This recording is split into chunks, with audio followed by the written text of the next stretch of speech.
เสียงเย้าขี้ขาอันคำขึ้นในน้ำข้าวก็ดีดวนซื้อมังกลาปันปะจางมีจางเขาเจ้ากันสว่างล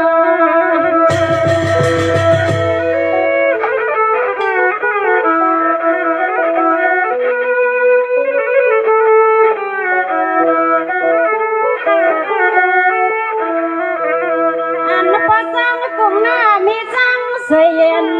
มีสังเจ้าหน้าสุตาขานิติจนวามได้มีลังตังปุดังไม่ตังเขียนนาเสียงข้าสู้ดอนปนกินกีป่วยกินน้ำมีหมดสังการขาดที่ห้างวันมาผักเลยกีกังป่วยกับสังการ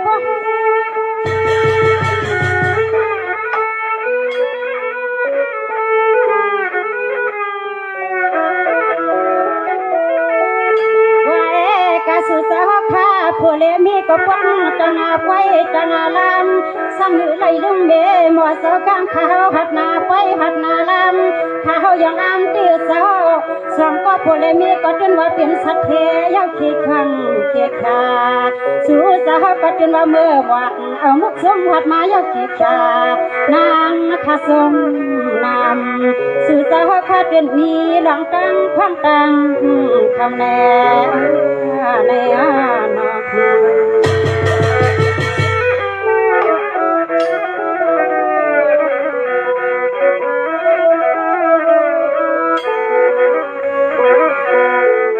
ส่วนมาพอสังกุมหน้ามีสังเสยนเศร้าเปลี่ยนเศร้าหน้าสุดท้ายข้าในที่จนว่าเปลี่ยนเศร้าเขาเศร้าเงินเศร้าคำข้าเศร้าจนขับตามยังนั่งอยู่สิเสยังเศร้าสองตาที่จนว่าอันเอเตียงสัตว์ในเด็กเจ้าในทวงมา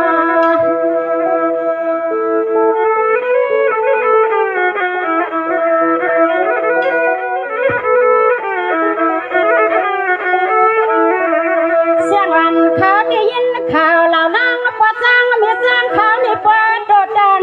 กวงอันเป็นนางที่เลยก็ผู้ยังอันถ้าเสียงยังนั่งก็จนยังอ่านอยู่เสีย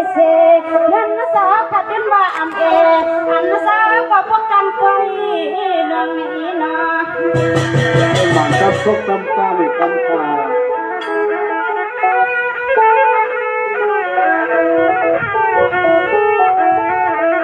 เสียงวันเขาก็ยินข่าวเหล่านั่งพอจังมีจังเขามีปอดโดดดังกวงเงินนาสับเพื่องสับนาทังเขาวงวังเดียสังเงินสิวันเห็นเจ้าแค่สู้ผู้เมียงยิงเขาเสียงมาเขาเจ้าเสียง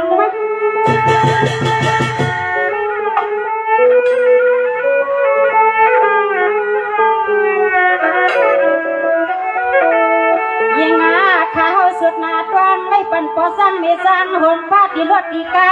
ตีท่านตีเย่ปีอันปันโพเลมีก็ดึงรถที่อยู่เสียงขัดหูตอนปัดเงินกว่าอันเอเตรียมสัตว์แน่เด็กแม่เพื่อนอันสัมพันธ์มีเกี่ยวกับทุตังกว่าแม่ข้าเจ้า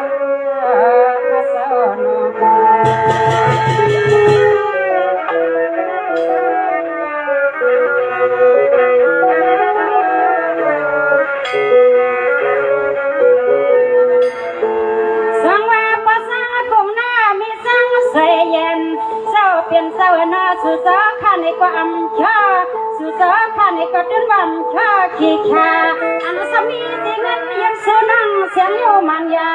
อันคำขึ้นในนั่งข้าดอนซื้อมังกลาสุเศร้าที่ไหลก็น้าให้ปุริสายาการปฏิทีเขียนไม่อย่าเว้นกันหมดค่ะ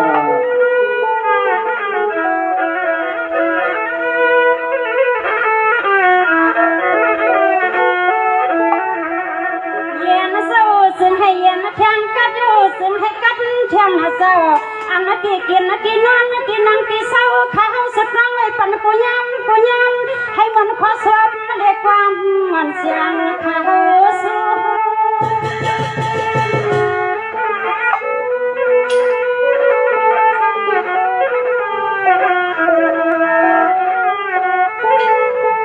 ไว้การปอ สร้างมีสร้างเฮ็ดวิสังให้ผู้แคมผู้ไว้สี่มือว่ามือเสียนขาดุนสุดรองไว้ปั่นกูยามให้เหมือนขอกามขาสู่พักวักว่าสิงให้อันปีอันตันโพเลมีก็นอให้คำชาพอต่อสุดปานสู่สาวคาดินมีรองกลางคาเนคาโซนอ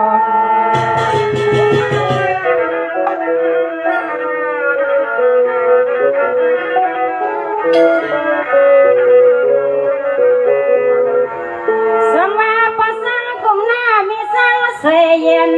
เจ้าเป็นเจ้าหน้าเสียงข้าดำสวยปันกูกำรางเงินรางคันที่น้าสาวคันเดินคันมาตาเสเงินมันดีจนว่าอันเอ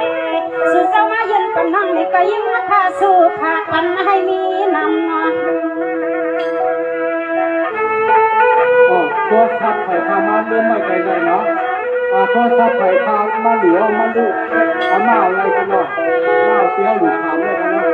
อันลูกดีเอาวันเมื่อนั้นอีกว่าหน้าสู่สาวขัดจนว่าไม่มีรองการนักพังมาเจ้าดานนักขามา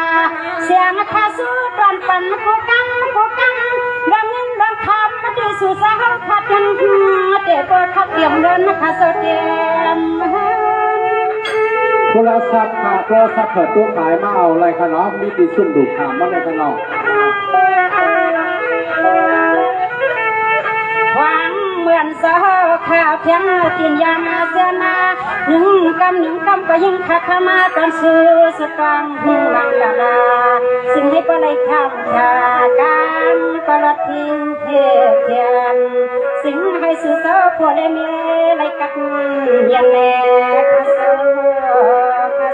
นอ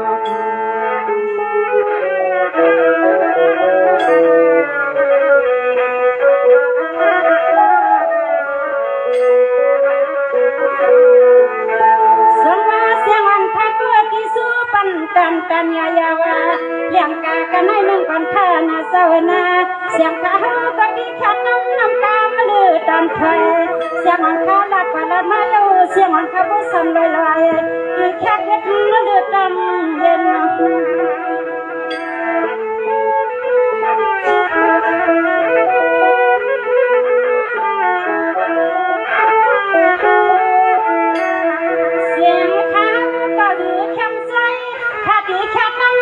หนึ่งไก่ขายเศร้า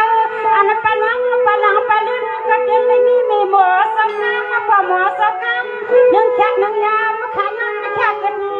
ย้อนเสียงกำขาเสียงดัง